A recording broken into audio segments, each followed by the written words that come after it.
Have you like watched any episodes before? I have not, I'll be honest. It's part of your lease agreement, so you should. Honestly, fair though, because the thing is, there was a point where I wanted to watch it, but I was like, okay, I'll get to it eventually, because I won't lie, life has been crazy for me.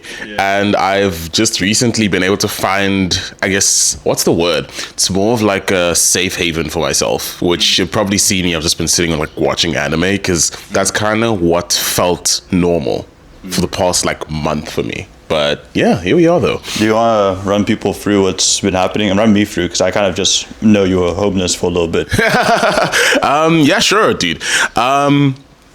Well, yeah, that's basically what happened. So, for people that don't know, it's only been about my 9th or 10th month now in Cape Town. So I moved down from Joburg, and that wasn't planned. So I did want to move down to Cape Town, but that was something I had envisioned maybe like this year or 2027.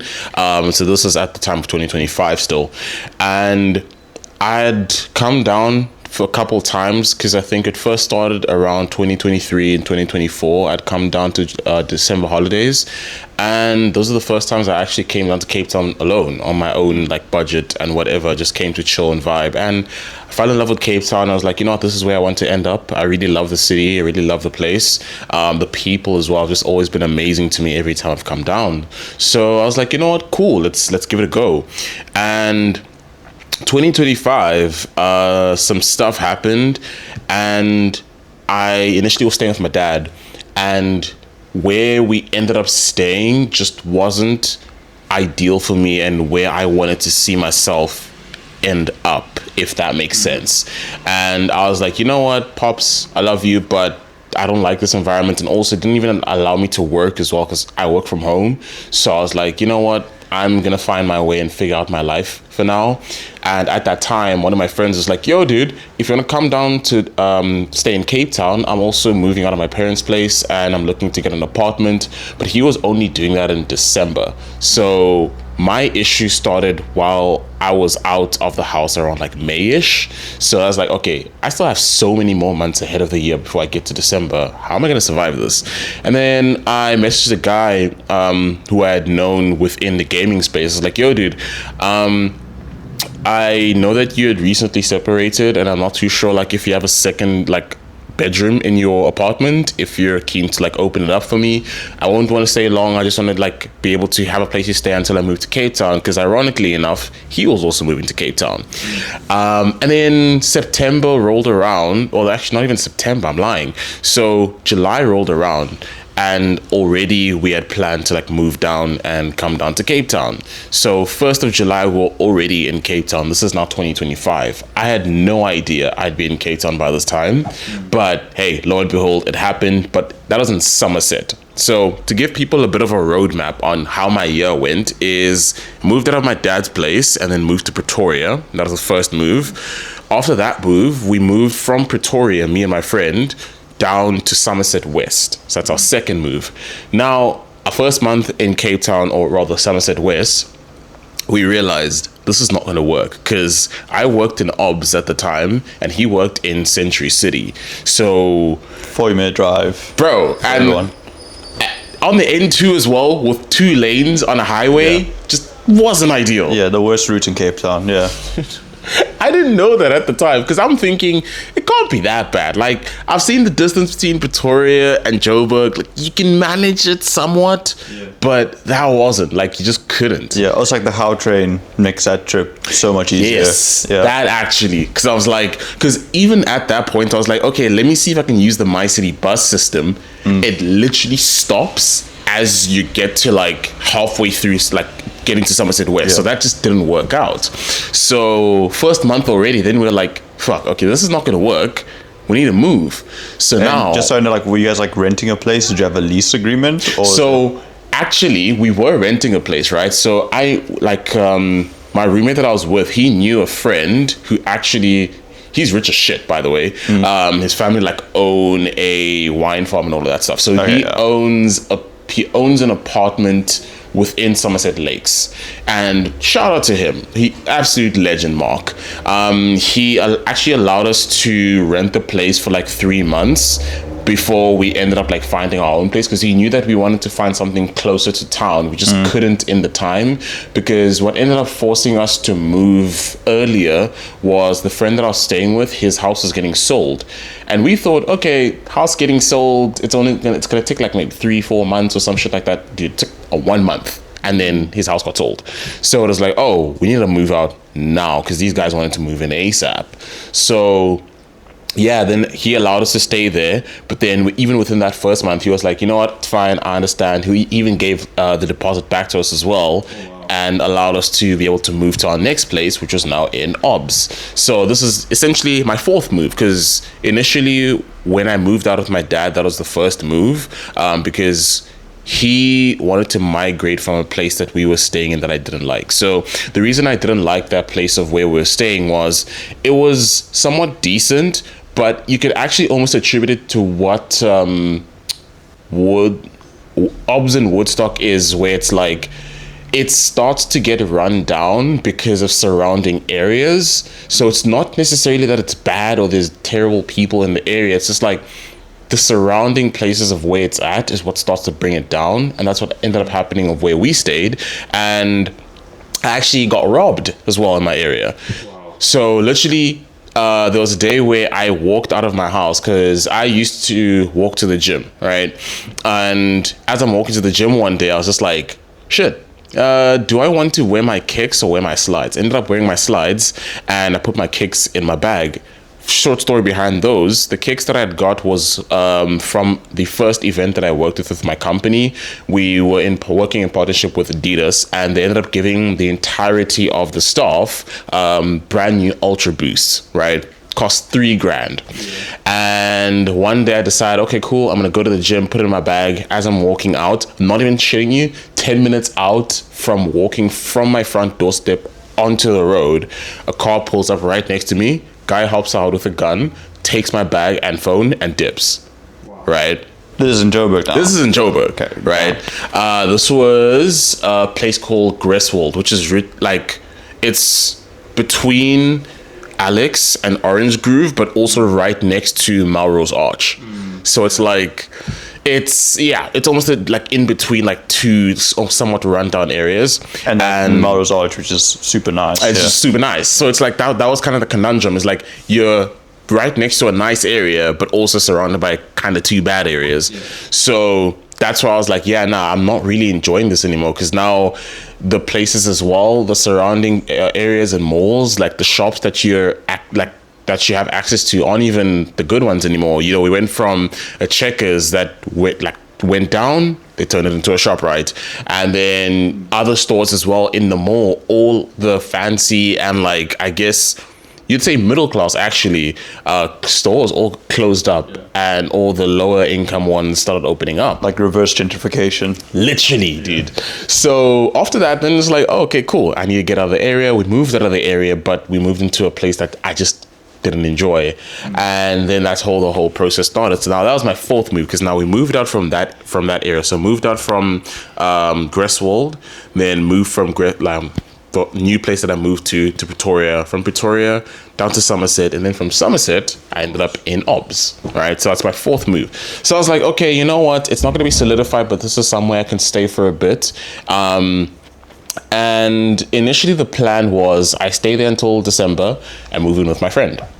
And lo and behold, the friend that I'm supposed to be moving in with has some family drama, because he was staying with his girlfriend, and the second room was still open for me, right? So that was fine. Then some stuff happened in the family, and boom, the girlfriend's little sister takes the second room and moves in. So she's very young. I think she's only like 15 or something like that. So there's some heavy drama that happened in the family, and literally no one wanted to take her. So she ended up taking her in, so to give her a place to stay.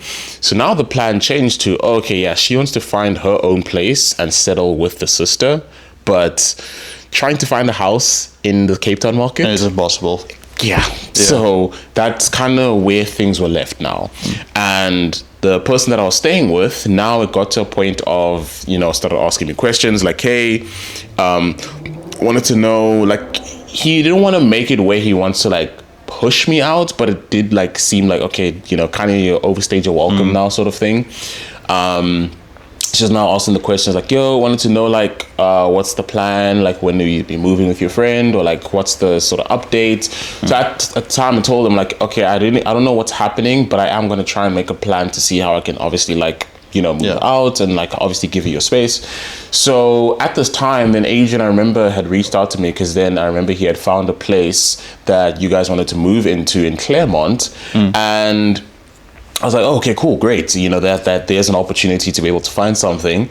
Then I get back to him though one day. I think he had found the place, loved it, showed me the pictures, and then sent in the applications. Then 2 days later comes back and is like, oh, yeah, that place, they got back to me and they were like, yeah, a couple just came through and dropped like 6 months worth of rent. Yeah, that was the most insane experience, by the way. Like, I have never heard that before. But it was like we viewed the place, and then 2 days later, the guy's like, no, it's sold. Yeah, like, dude, to be honest, like that kind of property in Cape Town, we knew we were taking a shot. It had like a garden. It was like a 2-story townhouse in the middle of Claremont. I think it was like all of the rooms like air conditioned or something. Yeah, and it was like a reasonable price by like Cape Town standards. It was like 18K. You're like, someone's gonna come snatch us up. Like, there's no way. So that was my first experience of how rough the Cape Town market is, where someone just literally comes in, swoops the place, right? Yeah.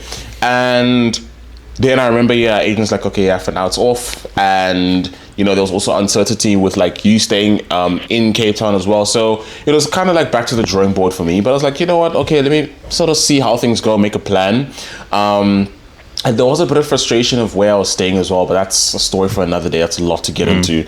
But there was a point where I was like, yeah, I definitely like need to obviously find my space. And then go into 2026. This is basically how my year started, where I actually had gone to Secrets of Summer with Adrian, but I was also there. Yes, Yeah. you were also there as well. Because I remember, the only reason I don't remember is because you and Aiden just ended up disappearing. You guys went elsewhere. Oh, we actually ended up staying. Like, we thought you disappeared. Oh, no, I was there. The only reason, and you know why I disappeared, is that night I was actually dealing with hemorrhoids. So hectic. I have severe hemorrhoids that are so bad that the only 2 times it's gotten to a point where it's actually like almost got me to a point where I couldn't walk, right? The first time it happened actually in Cape Town, I had actually needed to go to the hospital, which I did not plan to, and this was only while I was down for Comic-Con, so it's not even while I was staying here. And then the second time actually happened in that week, the weekend of the Secrets of Summer, because what ended up happening is I was dealing with the pain a bit, but I told myself, I'm like, it's something that will probably disappear. It's okay. I know how to manage it. People underestimate how bad hemorrhoids is. Like, my mom has given birth to both of us, and she suffers from chronic hemorrhoids, and she had to have it removed. And she says, like, the operation to get it removed is worse than both instances of, like, giving birth. Yeah. And that's the thing, is like, people don't tend to understand like just how bad it is until you're actually dealing with it. And for me, who's actually been dealing with it for now, 2 years now, it's not fun. It really is not fun. Which, fun fact, I actually found out how bad it got, because obviously now everyone had gone home and I was just stuck in bed. Like, I literally could not move properly, and I ended up having to go to the hospital. So I was basically on New Year's Day in hospital. I think it was like 10 p.m. I ended up like getting myself to the hospital, and they ended up like putting me on a bed. I actually had to go on a drip, got all the medication. And first of all, screw hospitals, because they didn't tell me like that my medical aid wasn't covering like me being there. Rather, they said, if we had actually like admitted you to the hospital, then we would have covered you. But because you weren't admitted, we can't cover you, which is crazy, because I stayed from 10 p.m. the first, and then I stayed until like 4 a.m. the second. So they technically said, no, it's considered you being admitted if you stay over a night, which I technically did. But then because they say, I wasn't admitted, I was just in like a reserve room, they didn't cover me. Okay, but I don't blame hospitals for this. I blame medical aid for this. I think the medical aid industry is like a huge scam. But it's so fucked, dude. Yeah. So cool. Then after that, like I stayed my stay. I got my medication, which at least helped subside a lot of the pain and actually allow me to like sleep and shit. So I go to bed. And I think I only got like 2 hours of sleep, and then I get called by the doctor. So this is now 2 or 3 hours after I got back home, and I'm trying to sleep. Doctor calls me and is like, "Yo, can you like please go to your GP as soon as possible, get your blood checked?" I was like, "Okay, I don't know why that needs to happen, but cool." End up going to my GP, and once I get there, I get my blood test done. I find out that I'm anemic. And my blood count was literally so low to the point where I almost actually needed to get a blood transfusion because just that's how much blood I was losing through my my hemorrhage. So yeah, it was a terrible start to my year already. But again, I was like, you know what? I still need to focus on trying to find my own space because again, the same questions started to like surface. Yo, are you like, what's the plan? Like, have you found a place? Yada, yada, yada. So now it was literally just me trying to constantly like find a place. And that was like the biggest struggle because like also at the same time, I wasn't necessarily earning triple the amount of the places that I was looking at. Even though I was earning it in some months, it wasn't very consistent. And that's the problem is if it's not consistent, you're not able to get the place. So in some months, I'm earning like 6 times the rental amount, but in other months, I'm earning like 2 times less. So because it was so inconsistent, they weren't really allowing me to actually have a lot more of leeway to be like, okay, we can actually believe that this person will be able to cover their dues and stuff. So that was my biggest struggle now, is trying to get a place where they can believe that I'm going to be able to cover the rent, because it's just not looking good. And then on top of that as well, it wasn't made any easier because the financial department at the company I was working with, they messed up my payslip so many times because my boss is actually also my talent agent, because he handles a lot of my stuff outside of work. So what people also don't know about me is I do shoutcasting, I do presenting, like TV presenting. I'm also a content creator. So a lot of that stuff outside of my 9 to 5 needed to be able to sort of have a bit of mediation, because I started to get a bit more traction, work with a lot more bigger brands. I work with Red Bull, so I'm what they call a friend of Red Bull, a FORB. So as a Red Bull FORB, obviously I tend to work with Red Bull a lot more often. And with that, I've kind of needed to be regulating, how I sort of work with these brands now, how I also like charge them and all of that, because I didn't know any of this. I didn't know how am I going to charge for one video and an appearance, or how am I going to charge for maybe a voiceover and stuff like that. So you just got like an agent to deal with like the contractual side of stuff. Okay. Pretty much, yeah. So because of that, it started like confusing my 9 to 5 work with my, I guess, the Scara brand. So that kind of became very difficult for for the finance department to be able to kind of understand how much am I getting paid per month. So sometime, I think in December, my salary literally got paid out in 3 batches purely because of how messed up my thing was. But now a rental agent is going to look at that and just be like, oh, why is that happening so consistently? It also looks very sketch. Exactly. It kind of makes you look like a drug dealer if you get multiple batches of money. Exactly. So like they'll see, okay, cool, he's like supposed to be earning 30K on his pay slip, but how is he only paid 10K so far? Like it just doesn't look good whatsoever. And that was made even worse because this past month as well, I did an event called the Red Bull Locked In. So that was by far the biggest event that I've done. I can't really say how much I got paid for it, but again, the same issue happened where I get paid my salary, but then the commission I was supposed to earn from that Red Bull event got paid in 2 different batches, right? So again, it just wasn't made any easier for me with regards to trying to get to a house. And then it got to the point of just me feeling a bit of tension in the house that I was staying. So this is now in the month of Feb, where I just started feeling like the person I was with just really wanted me out, because at this point in time, his girlfriend had moved in, and it was kind of something that took me by surprise, because they were just recently started dating, and I was kind of caught off guard, because I was like, I wouldn't have expected that within like 4 months of them dating and just moving in instantly, and then her dogs as well moved in. So it kind of slowly but surely started feeling like I was also getting pushed out of the picture, which I understand. Granted, I wasn't supposed to be there for that long, but it still felt like, in a sense, like that nudge of kind of move now.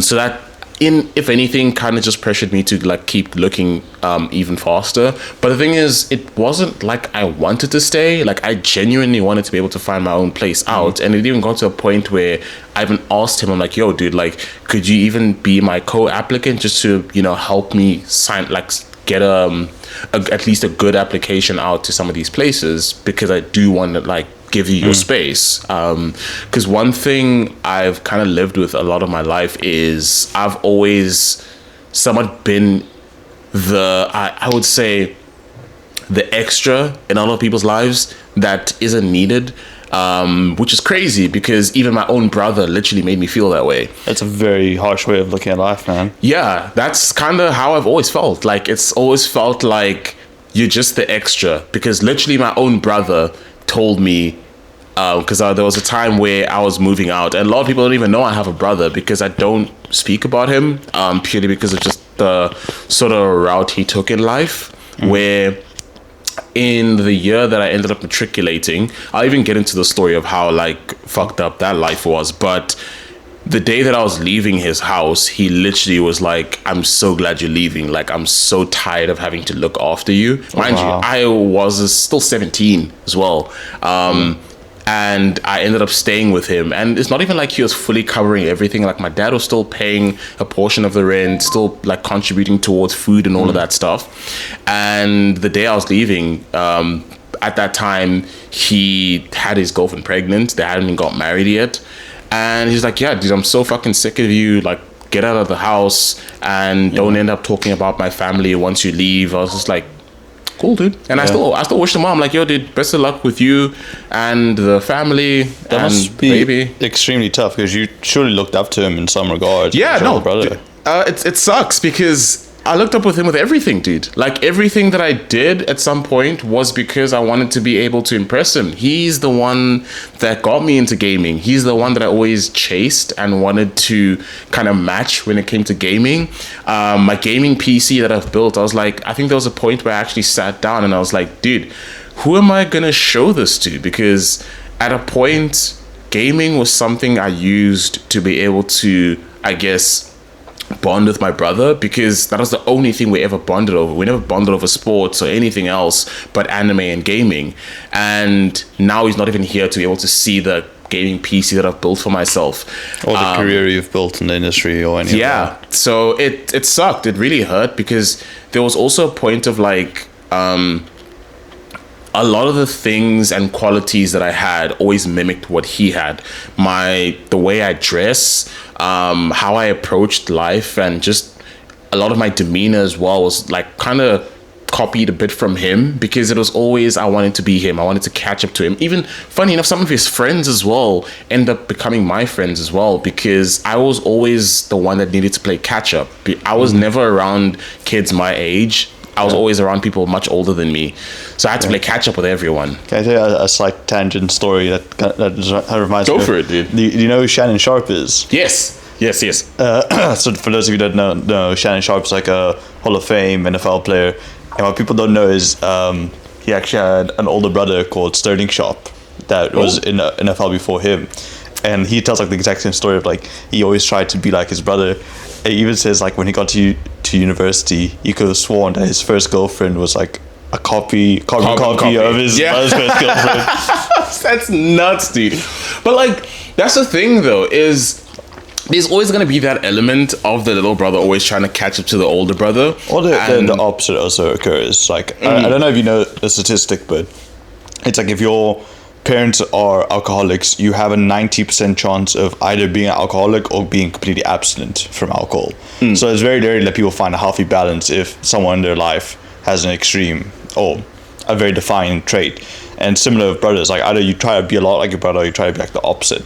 Yeah, and that's actually a great one, because that actually segues perfect into a bit of my story with him. Is so there was a point where, yes, that was me, that was my life, I wanted to be him, and then there was the turning point of I never want to turn into the person that he turned into. Because so fast forward back to about lockdown time, I was still studying, I was still doing like my exams and all of that.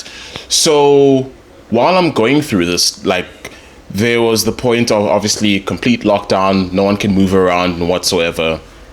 And this is now towards somewhat the end of the year, getting close to it. Now it was supposed to be me, him and his girlfriend, because him and his girlfriend, they stayed in his room, I stayed in my room. Everything was perfectly fine, no stress at all. I mean, it was 2 bedroom, 2 bathrooms, so we all had our own spaces to work with. And somehow, somewhere, at some point, the girlfriend's little brother moves in with us. Now, he was my age, so it wasn't necessarily something easy to adjust to. Already, the food and like rations that we had wasn't really that much for everyone else, where you can just like binge eat everything. So it was like, okay, it's a bit of a blow, but understandable. So what ended up happening is their house, like part of it ended up burning down. So the people, funny enough, it was because of the mom. Anyways, that's a long story. Okay, so crazy. Yeah, so the little brother ended up moving in with us, right? But he was sleeping on the couch. Okay, can manage it for now, it's fine, you know, out of sight, out of mind sort of thing. And then I remember I'd gone to my dad's for the weekends, and after coming back, then I remember he ended up like kicking me to the couch. He's like, yo, so just wanted to let you know, girlfriend's mom is moving in and she's going to be staying in my room with the little brother, and then I'm going to be staying in your room with my girlfriend because I just found out she's pregnant. So I'm like, what the fuck? Yeah. What? So now I'm getting kicked to the couch. I'm going to sleep on the couch now. And the crazy part is obviously my dad was paying my portion of rent, but he didn't know that I ended up getting kicked onto the couch. But I'm like, I don't really have a say because it's not my house. So cool, I'm just going to suck it up. So now I ended up like now sleeping on the couch, and that's my life, right? But now the problem that sort of arose was there was a point where, so I had a cat. Or we had a cat. That was the first ever pet I'd ever owned in my life, and that cat was literally my life. I treated that cat as if that was my son, right? And I at times felt alone all the time, because growing up I actually always felt like a loner, because I never really felt like I fit in with anyone. And I kind of felt like, you know what, at least somewhat I had peace with the cat. And cool. After that, then it transitioned to a point where that cat was with me everywhere. But then at some point one day, he decides he's going to go out, and he tells me, oh, bathe the cat. What do you mean bathe the cat? I've never done that before. I've never even bathed an animal, let alone a cat.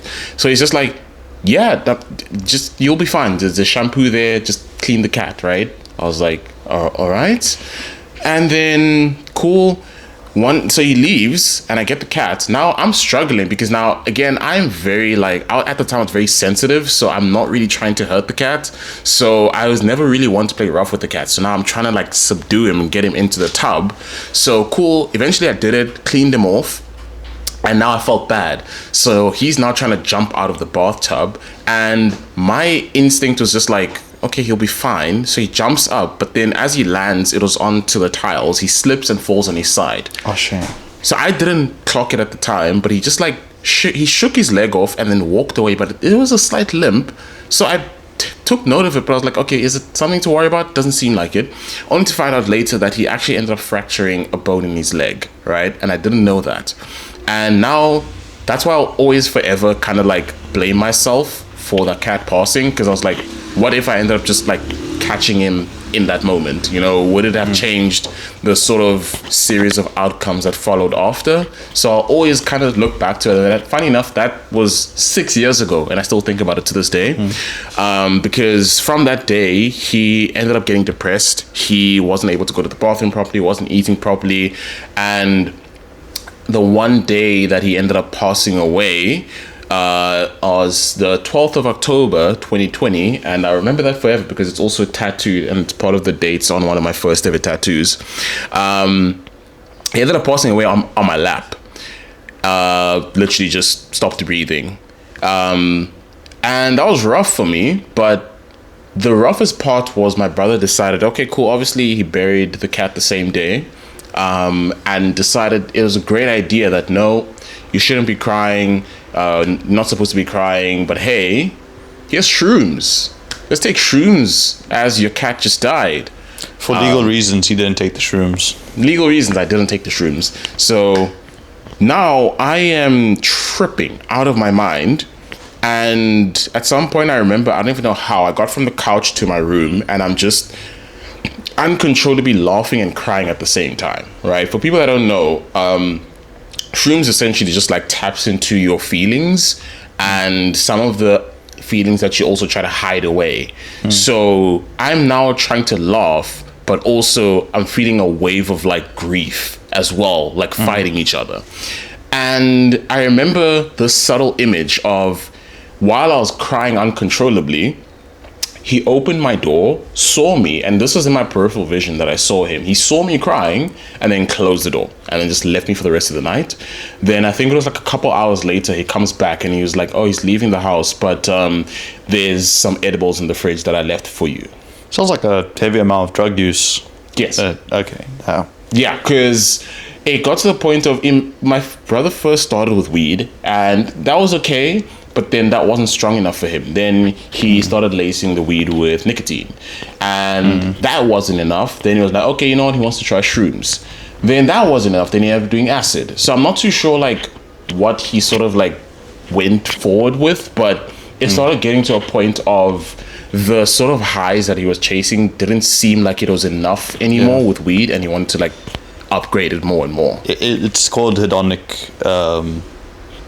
hedonic adaptation, or you get used to the highs that you get used to before, and this applies to like not just drug use but every aspect of life. It's why people buy increasingly more expensive cars, because once it becomes your baseline, you get used to it and it doesn't bring the same happiness. A lot of people refer to it as like the hedonic treadmill, where you just kind of you go a little bit faster, you get used to it, and it doesn't feel faster.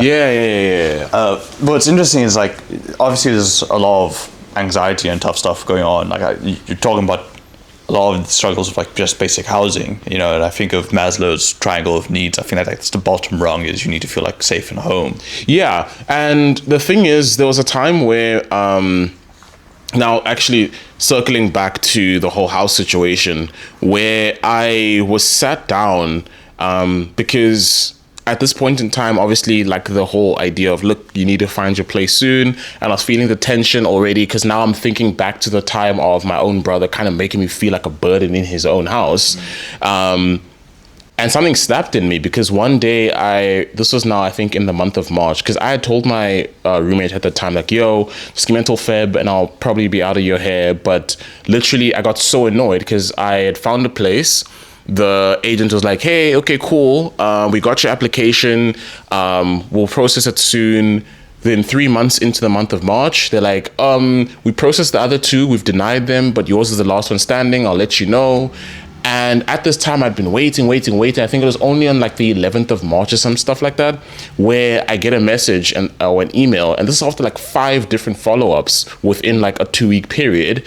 And the lady was like, we're denying your application. The landlord says, nah. So unfortunately, no, you don't get the place. So that was like a crushing blow for me, because I was like, I'm confident I finally got a place, and then being told, yeah, no, never mind, you don't have it anymore. So that sucked, because now I kind of again felt like I was back to square one, and now I need to move out of this place, because already like I can tell like I'm not welcome anymore. And I get a message, I think it was like a couple days later, and this is now when I had kind of overheard him and the girlfriend arguing. So something in my head sort of told me it's either she's telling him to get rid of me, or again, something is happening and he's just like, yo, he just wants me out. So it was maybe an overthinking scenario, but a part of me just snapped and I was just like, fuck it, I'm just gonna move out and I'll find my way through. So I sent him to my message. I'm like, it's fine. I'm moving out. He's like, oh, did you find a place? I'm like, nope, but I'll make a plan. And in that week, I think it was around the middle of March, I just moved into an Airbnb, and then I decided majority of my stuff always going to get moved into storage. So I paid for my storage, and then I got into an Airbnb, and I had suitcase, my laptop bag, and then a separate bag for like my toiletries and stuff. And that was me for about a month almost. So I had no idea of what was going to happen, where I was going to go. And the problem is, my mom stays in Ireland, and she was like, hey, if you need a place to stay, you can come stay by me. But I couldn't, because I'd literally recently signed off on a deal with a brand where they needed me to appear in person to shoot content with them for the next 2 months. And she's saying Ireland, like the UK, Ireland, kind of, okay, damn.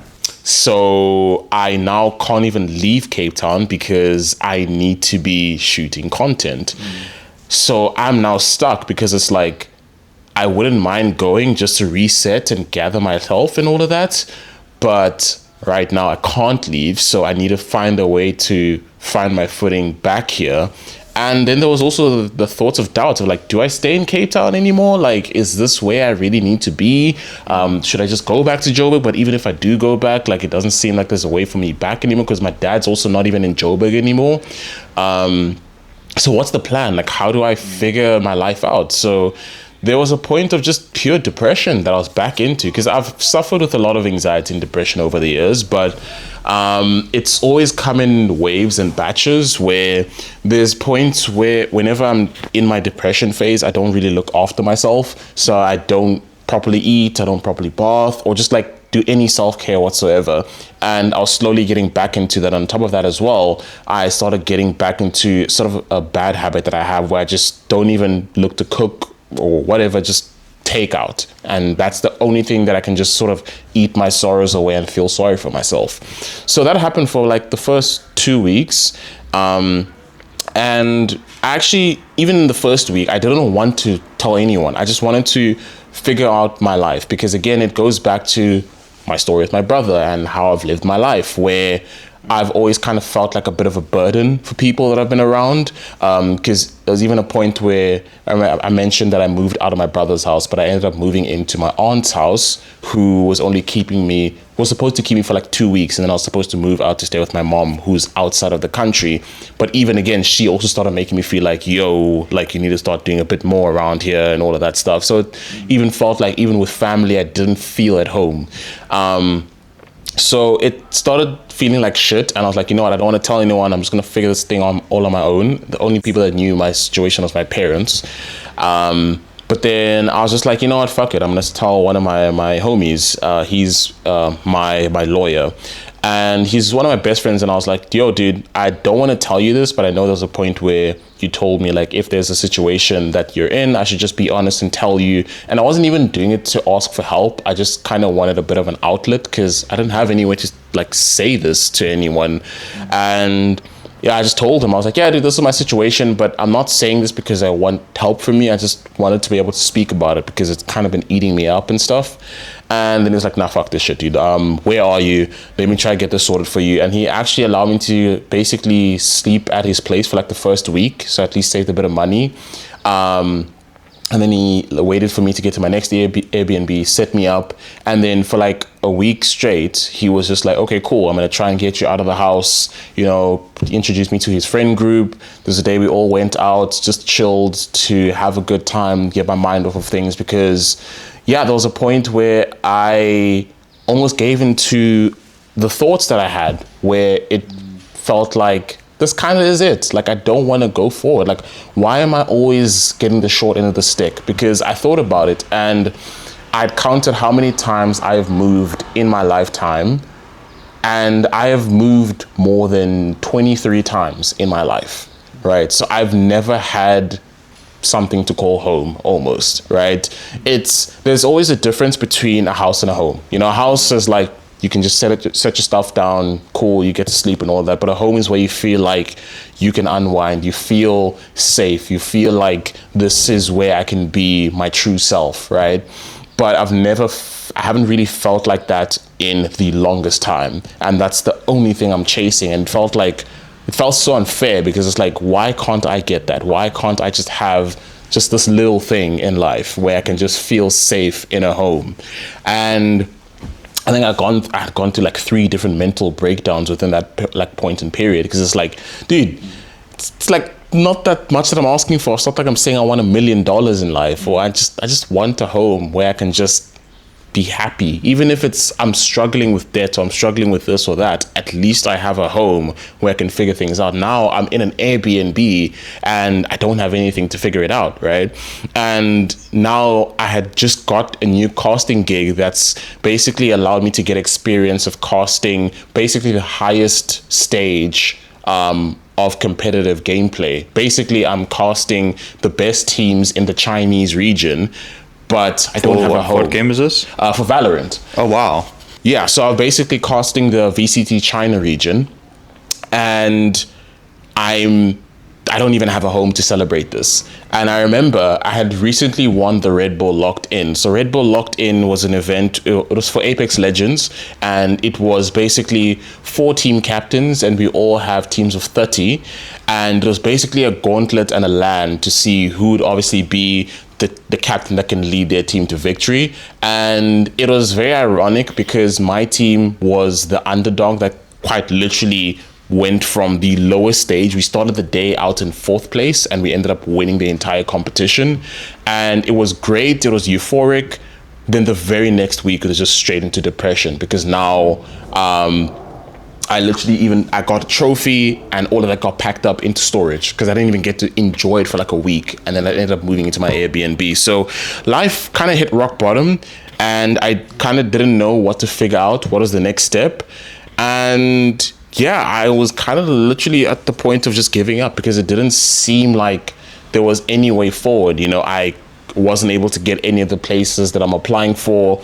I think I probably spent like almost like $2,000 like on applications and moving up and down to get to places, because I also don't even have a car. And that was even more difficult. But at least when I sort of let my friend know what the situation was, then he was also kind of trying to help me move around, get to places and all of that. But it still felt like at the back of my mind, you're being a burden to him. Stop it. Like, try to figure out your own life. But he kind of kept on reassuring me that, because he's also known that I've kind of struggled with reaching out to people and asking for help.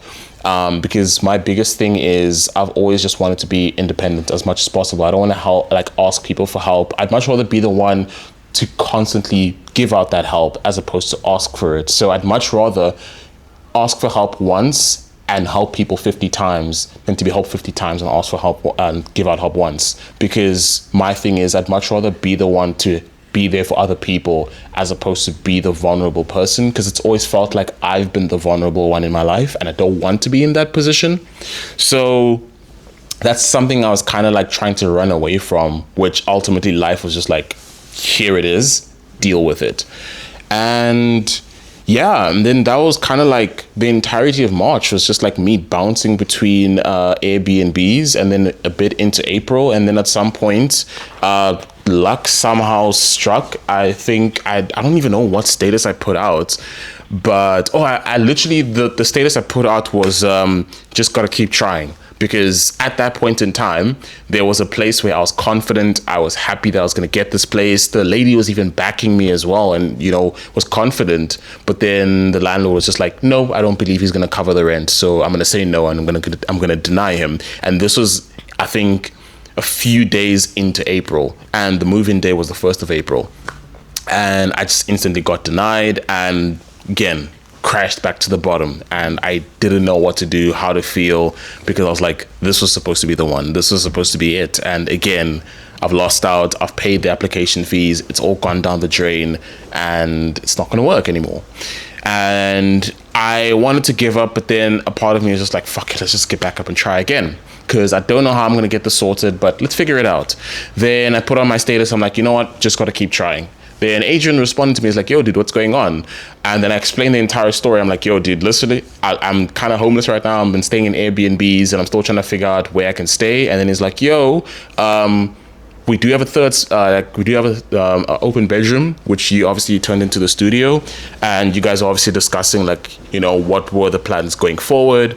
And then it's like, okay, you know what, you can at least stay here for the meantime at least. And that was literally my saving grace. Like, I don't even know what would have happened if I didn't get that at that point, because it literally looked like I was done for. So yeah, that's pretty much like my entirety of March and how life has just been kind of up and down and crazy. Yeah. Firstly, like, I'm sorry to hear all that, dude. Like, that sucks. That really does suck. And I've never been homeless. I've never had that experience. I can try to, empathize is the right word, but yeah, it's not. I'm not going to be able to do it. So I'm really sorry you had to go through that. And luckily for you, you found like a place to stay now. But I'm kind of interested by the way you phrase these things that like kind of happen throughout your life, and a lot of the self-blame that goes on with that. So like I'm reading this book now, and it's one of the best, probably the best book I've ever read. Like, shout out to Arthur Brooks. Like, he spits straight knowledge off that bold dome of his. He's brilliant. And he has this one chapter called like the three big questions, like where you find the meaning of your life, and one of them is, why am I alive? It's like that's a very profound question to ask. And there's, I'm very analytically minded, so the immediate answer when that came to my head was like, well, my parents had a kid, that's why I'm alive, Yeah. But he tries to push people to think about it more philosophically, and he kind of guides them in like a activity. I like to share it with you. So there's two steps to activity. One, I'm going to list the 5 reasons why life happens to you, and then you're going to cross off whichever ones you don't believe in, and then arrange them from what you think is the most significant to the least significant. So which one has the most say on your life to which one has the least say on your life. And the 5 reasons are because I make decisions, because other people make decisions, because the world and the universe has set rules to it, because there's a higher power, or sheer randomness and luck. So you got those 5. So like, are any of those 5 you want to cross out that you don't believe in at all? Funny enough, I'd actually say I believe in all of them. Okay. Because I am religious, and I obviously do believe that there's a higher power, and even a part of me also believes that is like points of sheer luck that just end up guiding you in the way that you go in life. I think there's way more luck than anyone realizes. Yeah. I think that randomness. So the next thing is like, how do you order them in terms of importance? I put randomness as number 1, but that's just the stats part of my brain. But like, how would you order those in terms of significance? So okay, with regards to significance, this is kind of how I've seen it a lot of the time for myself, right? Is I've always tried to, I guess, be one to take charge of my life. So I'll always put me making my decisions up there with like the idea of, I want to be able to be in control of what happens, even though I know for a fact that I don't have control of what's happening around me.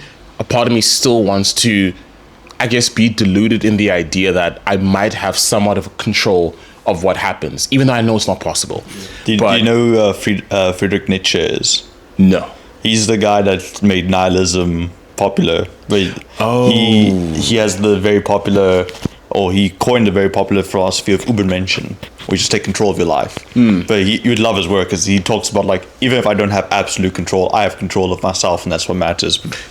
I actually need to read in more into that. Yeah. But yeah, that's the perfect way to describe it. Is like, I know for a fact I don't have control of my life, but I still want to be able to take control, because of me being in positions where I've always been at the mercy of everyone else. I now want to get to a point where I'll dictate what happens. Even though I know it's not going to be absolute, let me still try my absolute best. So I'll obviously put my decisions up there. Then this is going to sound like I have a God complex, even though I don't think I have. But I would then say, it would obviously be divine intervention, probably. Then I would say sheer luck after, and probably then I guess decisions of other people. And what was the other one? Rules of the universe. And rules of the universe. So I've the funny thing for me is like I almost want to like scratch off sheer randomness just because I think the other things are influenced by sheer randomness. Like talk about rules of the universe, like gravity and like heat transfer and all these constants that people have found out. Like if they went right to like the 10th decimal, the whole universe wouldn't exist. That's like a super random concept. So even the rules of the world are random. Other people's decisions are random, you know. And I think God purposely puts randomness into the universe, right? Like otherwise there would be no concept of free will. Yeah. So I have randomness number one. Number two, I have the rules of the universe because as much as like I think that I can, like if I really believe I can turn silver into gold, like the universe dictates, I can't do that. Then I have my decisions, then I have higher power, and then I have other people's decisions.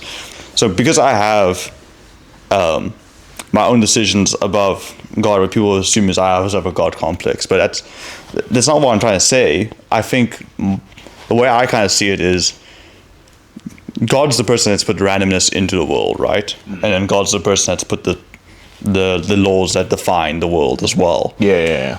So then that becomes a debate of how strict do you think his plan is for you? Because if it's super strict, then your own actions and everything else you put into the universe doesn't really matter that much. Yeah. But if you believe it's a loose plan, then like he's already done all the things he can do before you even start living your life. And then he'll just, I do think he intervenes divinely, but I think that's rare. I think people think everything's a sign from God when rarely, like, I don't think God cares about whether you have coffee or tea in the morning. You know, I think that's also something that I also try to live my life on is I think when it comes to some religious people or like what we see a lot of the time in majority is people will be like, oh, okay, I worship God or I worship whatever.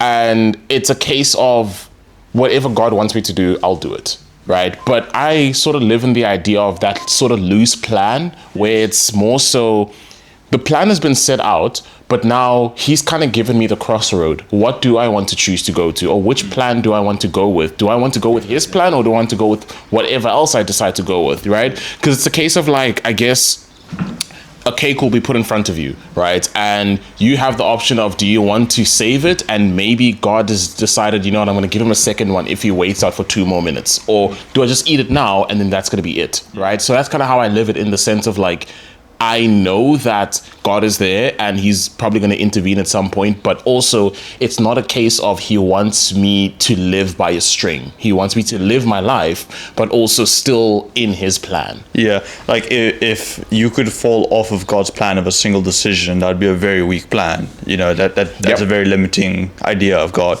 But now we've kind of established like both of our things. The reason he makes you play this exercise is because he believes the book's about meaning. Anything meaning is broken up into 3 parts, which is coherence, significance, and purpose. And this deals with coherence. So if you think this is why life happens to me, you know, if this is your ranking of things that have the greatest impact, do you live by that? Is the question. So if someone had God as their number one, like he has God as his number one, he says you have to live by that then. So he prays every day, he worships every day because he thinks that's the most impactful thing in his life. So he has to be in accordance with it. But if you were, like, I immediately thought of who has other people's actions as number one. And I try to think of like, it's probably like your victim mentality people, but even then I don't think they would agree with that. But if you had other people's decisions as the number one reason why life happens to you, then you'd have to live your life with the mentality of I have to be a people pleaser. Because I have to, if I'm at the whim of everyone else's decisions, I have to make sure people make good decisions for me. Yeah. But I think with the both of us, I think I'm a little bit more of randomness and I guess law of the universe that takes your life, and then it's you, which means you have to be very good at reacting to things. That means that the things that you can control most are your reactions to the things around you. Yeah. Which I believe in wholeheartedly. I try to live by that. I'm not obviously 100% coherent with it. Otherwise, I wouldn't be reading the book. You know? Yeah. But if you think that it kind of explains a bit of your anxiety towards things, because if you view your actions as number one, then that's a lot of pressure on you. to make the right decisions on things. Yeah, I mean, because the thing about it is I've almost always kind of put myself in the mindset of I need to just figure out everything for myself because no one is going to do it for me. Because again, it's same back to that mindset of I've almost always felt like the problem everyone has to handle. So it's sort of transitioned into my mindset of how do I just be the person that figures it out on my own, right? And even in this instance, I did not want to tell my friend that, yo, bro, I'm quite literally homeless right now. I was just gonna be like, you know what, let me just figure it out. Let me just see how I'm gonna make my plan work and let's see how far I can go. Because in my head, it's like the only thing I can see working out right now is my own plan. And someone, like I was even on the call with my mom and she's like, stuff happens for a reason, but just trust in God. And, some people in that instance, it's gonna be a case of like, okay, they'll have God. It'll be, okay, let me wake up every single day, let me pray, let me do this, let me do that. And not to say like I don't encourage it or I wouldn't want to do that, but it felt as if like I couldn't see a miracle turnaround in that point in time. And it just felt like it fell on me to handle all of that. And I think that's also kind of where a lot of my anxiety starts to stem, is like I always feel like I need to be the solution to everything. I need to be the one to find the solution for all my problems, which obviously then starts to run into issues when it doesn't work out, because now I'm stuck and I've kind of crashed and burned because now I don't know what to do after the plan doesn't work. If it's all my responsibility, it's all my fault as well. Yeah. If a close friend of yours said this to you, what would you say to them?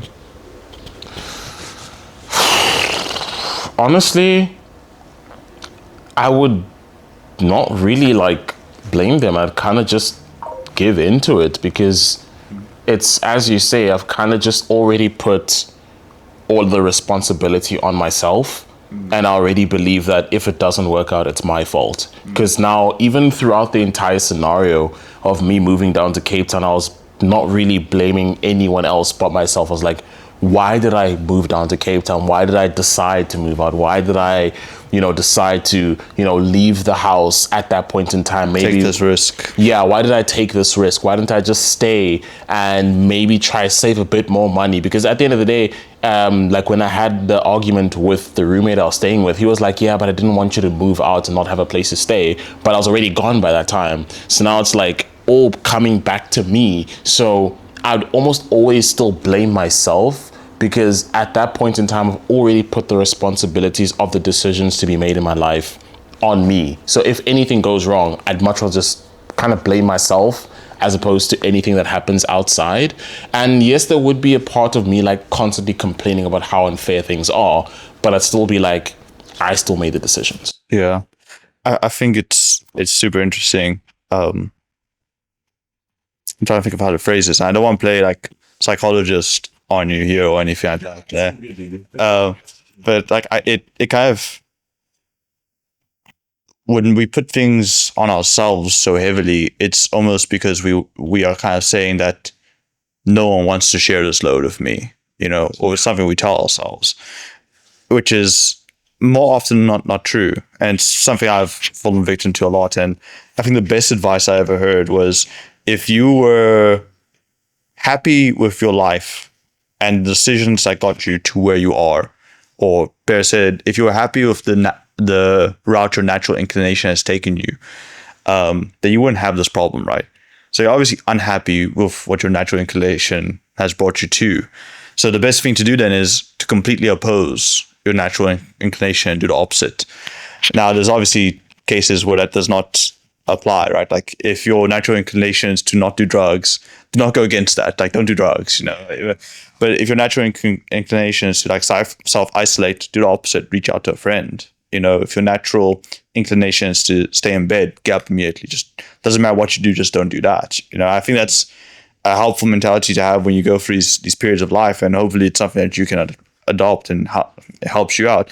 But don't give in to what your thoughts are telling you, because if what your thoughts are telling you were useful, you wouldn't have the problems you have now, right? It's almost like people are like, oh man, I really wish I could intuitively eat to lose weight. Well, if you could intuitively eat to lose weight, you wouldn't be overweight. It works for some people, but it's clearly not working for you.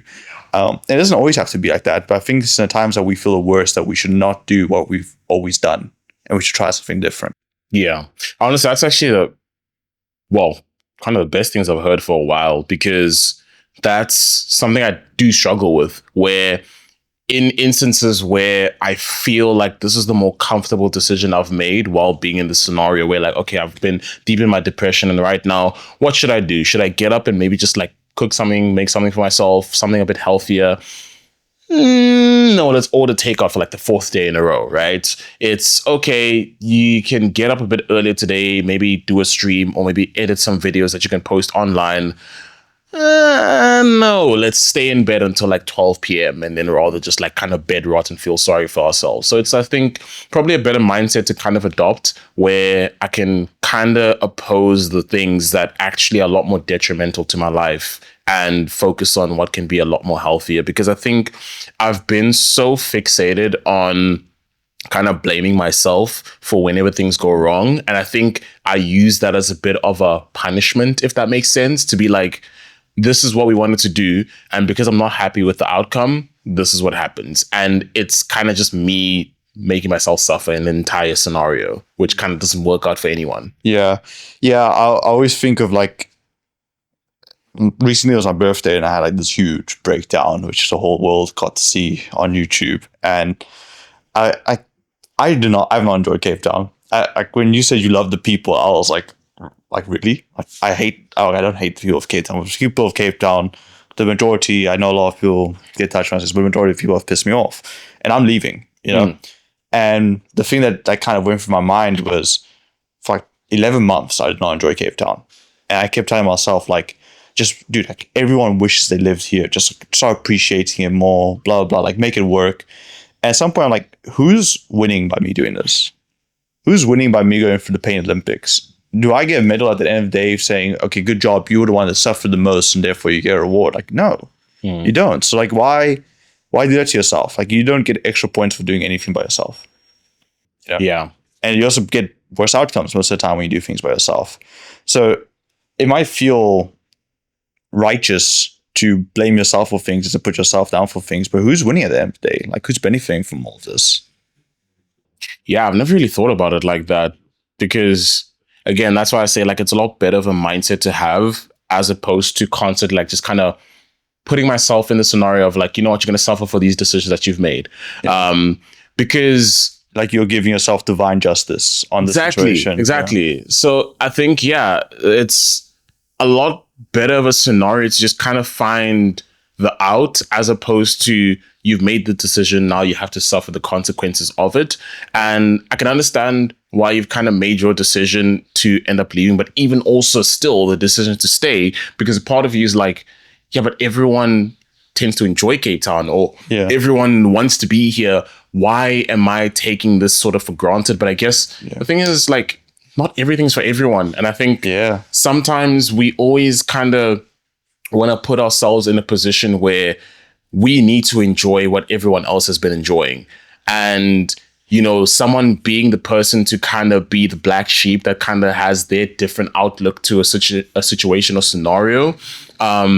You don't tend to see people just kind of having that free will of like, you know what, actually, I don't like this that much. You know, the large majority might, but I don't. Yeah. You know, it's actually a very interesting thing. It's evolutionary to not want to go against the grain. Because like, I think most people that say evolution kind of come to the conclusion that we lived in pods of 20 and 50 before modern society started.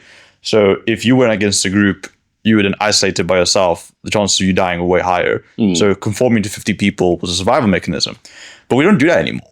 You know, like you don't live in pods of 20 or 50. You can survive by going against the grain. Like there's no certain death waiting for you. Like it's not like I tell people, oh, I don't like Cape Town. All of a sudden it's like, okay, you're on the streets, you got no food, done. Like, you're done, right? But it's so like, it feels so against your nature to go against what other people want.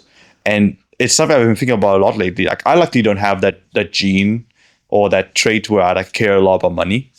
I really don't. I have more money than I need, in all honesty. And I don't feel the need to buy a fancy car or Rolexes or any of this other stuff. But I can imagine for other people that don't want those things, but they convince themselves they want those things because other people tell them to. man, it must suck. It must suck. And people probably look at my decisions in terms of like my social interactions and whatnot and think the same. You know, like it must suck to want other people's approval that badly.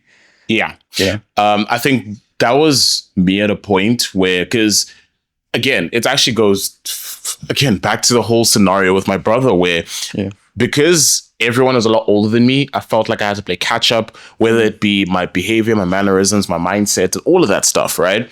So I'm almost always trying to be able to do things that fit in with everyone else. So I'm trying to be able to do stuff that makes people happy, that pleases everyone, you know, try to be the funniest person in the room, make a joke. Okay, everyone lost. Okay, you know what? I might be in with everyone, right? That's a better feeling than heroin, by the way. Oh my God. You tell a joke and everyone laughs.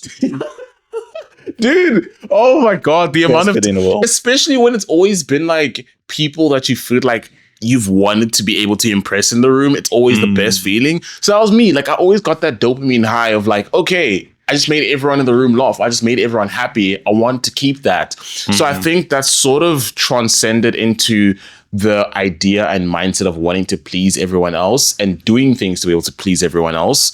But it also got to a point of, I don't really care that much anymore because it started to make me miserable. Everything I needed to do needed to, you know, please everyone else. You know, the sort of shoes I was wearing, the, you know, stuff I'd buy, everything had to be. The people you spend your time with. Yes, the people dude, the amount of times where I would be around people that I despised or I just was miserable with, I didn't enjoy it. Like I just needed to be able to get to a point of, okay, you know what? I'm actually satisfied with the people I'm surrounded around, or even if I don't have to go out every weekend, I don't feel bad about that because now, you know, I'm happy with the decision of just, you know, sometimes staying home and not having to party or do this or do that. So I started feeling a lot happier transitioning out of that mindset because I found out how detrimental it was, because now it started to lead to the idea of, you know, even when you don't have that amount of money, but you still want to be able to get the materialistic things that people feel like you need to be happy. Almost love is earned, not inherent. You've now got like a place to stay, things are a little bit more stable. Do you have like an idea on what's next for you, or you kind of just taking it as it comes right now? I think honestly speaking, this first sort of few weeks, I kind of just wanted to take in things first because something my friend told me, and it's funny because I had just met him like a week before my Red Bull locked-in event through a mutual friend, and we had gone out to a restaurant. I ended up meeting him and we instantaneously clicked. We had a great conversation with each other, and this guy barely knew me, right? So we just had our first conversation, barely knew me.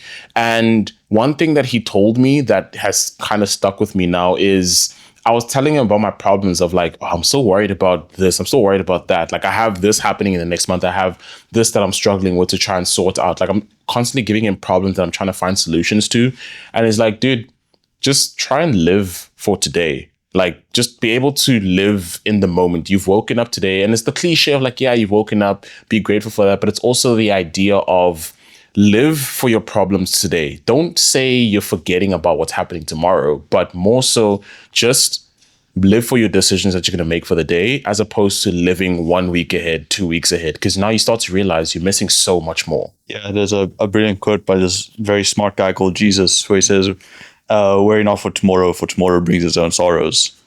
And I think that's right after the parable where he says, look at the birds, they do not worry, they do not plant, they do not sow, they do not reap, but yet the Lord keeps them filled. Are you not more important than the birds?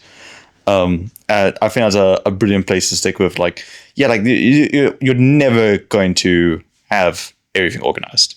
You're never going to have a plan. So, okay, you probably will have a plan for tomorrow, but the plan for the next day and next day, like the further along timeline you go, the less sure it becomes. I'm pretty sure the day before lockdown happened, I did not plan for lockdown to happen the next day. So your plans mean nothing. But what you can do today is all that matters. Do you have like general advice for people that are going for a tough time right now? Honestly, it's just something that has been said constantly is just reach out, dude. I think the reason why I got through what I went through, and why I didn't either give into my thoughts or just completely give up was I leaned on someone else for help. And that's kind of what got me through what I went through. But it's very difficult because a lot of people who have my mindset as well of never wanting to either reach out or having the mindset of, yeah, I can speak about my problems, but what is that person going to do? Right. Sometimes the power of just being able to just let off the burden that you have on your shoulders is a whole lot more than someone finding a solution for you. Right.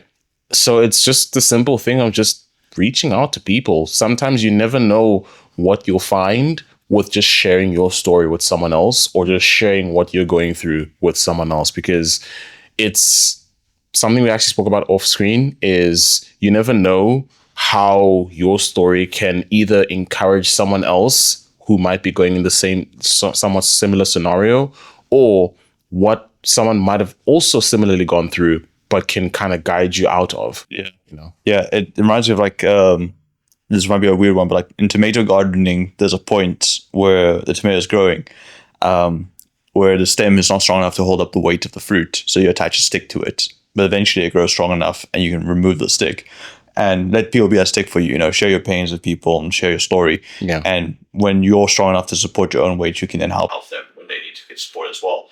But on that note, talking about sharing stories, if you like this video and this episode, the interview with Augu, don't forget to share it with any of your friends, follow for more, subscribe, like, comment, do all the details.